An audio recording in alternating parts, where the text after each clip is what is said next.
Studies. आज का topic हमारा है Calvin cycle, that is your dark reaction. The last video में मैंने बताया था आपको लाइट रिएक्शन का। इसमें मैंने क्या बताया था, आपके दो एसिमिलेटरी पावर बनते हैं, that is ATP and another is your NADPH. इसी का सहारा लेके ये कार्बन डाइऑक्साइड फिक्सेशन करता है आपका डार्क रिएक्शन में। फोटोसिंथेसिस में हमने क्या पढ़ा था, फोटोसिंथेसिस इन्वॉल्व टू फेज, एक लाइट रिएक्शन होता है और एक डार्क रिएक्शन होता है। Light reaction and dark reaction पूरा ओवरऑल कंप्लीट होता है तो हमारा फोटोसिंथेसिस प्रोसेस भी कंप्लीट होता है।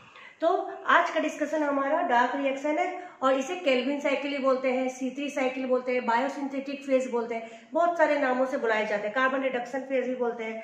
तो इन साइंटिस्टों ने Melvin, Calvin, Andrew Benson and James Bassham 1946 to 53 में ही work on the C3 cycle.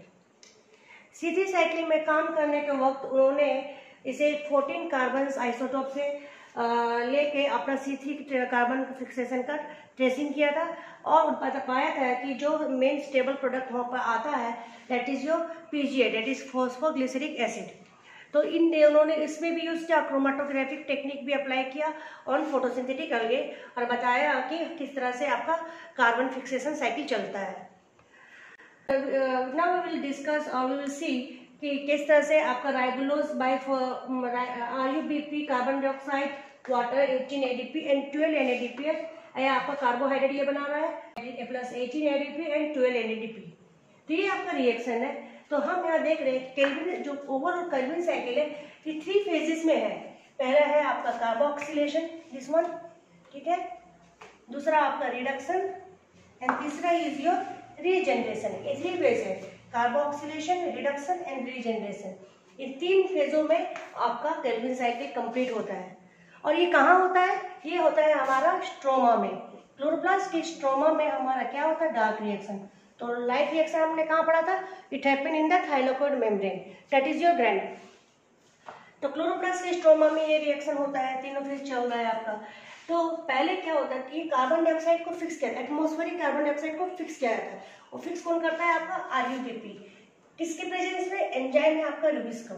तो 6 molecule of carbon dioxide with 6 molecule of RuBP, तो ये आपका कार्बोक्सिलेशन हो रहा है और आपका 12 molecule of phosphoglyceric acid form हो रहा है and that is your 3 carbon compound. Phosphoglyceric acid is also your first stable product in C3 cycle. फिर वहां तक होने के बाद ये रिडक्शन फेज में आ रहा है।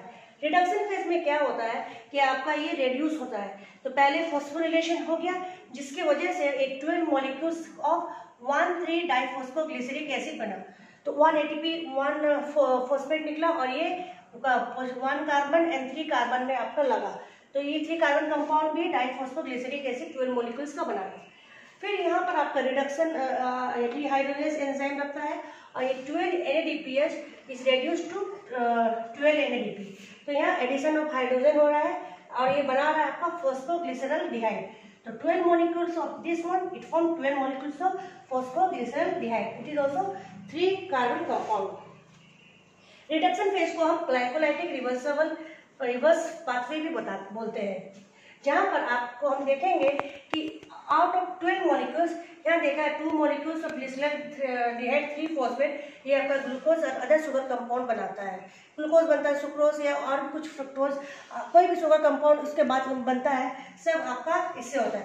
तो ये जो आपका 3 कार्बन कंपाउंड है इसको हम ट्रायोस फॉस्फेट भी बोलते हैं, ठीक है।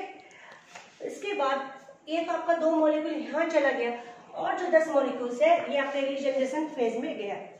रीजनरेशन फेज में भी बहुत सारे स्टेप और इक्वेशन हम देखेंगे जहाँ वो आपका बनाता है सेडुहेप्टुलोज, देन जाइलुलोज, एरिथ्रोलोज, और ये भी इक्वेशन में आते हुए अलग अलग शुगर कंपाउंड और कार्बन कंपाउंड बना रहे हैं। उसके बाद इन द एंड में आता है आपको बनाता है राइबोलोज 1,5-बिसफॉस्फेट। तो राइबोलोज 1,5-बिसफॉस्फेट हमारा 5 कार्बन कंपाउंड है। ये इस समय ये क्या होता है, फॉस्फोरिलेशन होता है, जहां आप फॉस्फोरिलेशन होकर आपका राइबोलोज 1,5-बिसफॉस्फेट बनता है। फिर ये आपका राइबोलोज ये जो बना इसी को हम रीजनरेशन पे बोलते हैं। ग्लिसरॉल्डिहाइड 3 फॉस्फेट से राइबोलोज बाइफॉस्फेट बनने तक का जो सफर होता है जिसमें अलग अलग कार्बन कंपाउंड बनता है तो उसे हम रीजनरेशन बोलते हैं। अगेन से रीजनरेट होकर लास्ट में ये प्रोडक्ट दे रहा है राइबोलोज 1,5-बिसफॉस्फेट। राइबोलोज 1,5 डिस्पोज होता है, फिर ये आपका जाता है, फिर कार्बन डाइऑक्साइड को फिक्स करता है और ये फिर अगेन प्रोसेस चलता रहता है। तो ये प्रोसेस चलता रहता है। तो जब 1 कार्बन डाइऑक्साइड को फिक्स करने के लिए हमने लाइट रिएक्शन में पढ़ा था एटीपी और एनएडीपीएस प्रोड्यूस होता है। तो कितना प्रोड्यूस होता है? 3 molecules of ATP and 2 molecules of NADPS. और ये जो है आपका 1 मॉलिक्यूल ऑफ कार्बन डाइऑक्साइड को फिक्स कर रहा है। तो ये इस तरह की ये 6 बार चल रहा है, 1 2 3 4, तो ये 6 साइक्लिक प्रोसेस जाएगा। तो 6 मॉलिक्यूल ऑफ कार्बन डाइऑक्साइड कितना फिक्स करेगा बताओ? ये हो जाएगा आपका 18 एटीपी एंड 12 एनएडीपीएच। तो इतने लगते हैं, इतने खर्चे होते हैं आपके 6 मॉलिक्यूल्स ऑफ कार्बन डाइऑक्साइड को फिक्स करने के लिए, या 1 मॉलिक्यूल, इसे हम ये भी बोल रहे हैं कि 1 मॉलिक्यूल ऑफ ग्लूकोज फॉर्म होने के लिए, 1 मॉलिक्यूल ऑफ ग्लूकोज फॉर्म होने के लिए आपको कितने लगते हैं?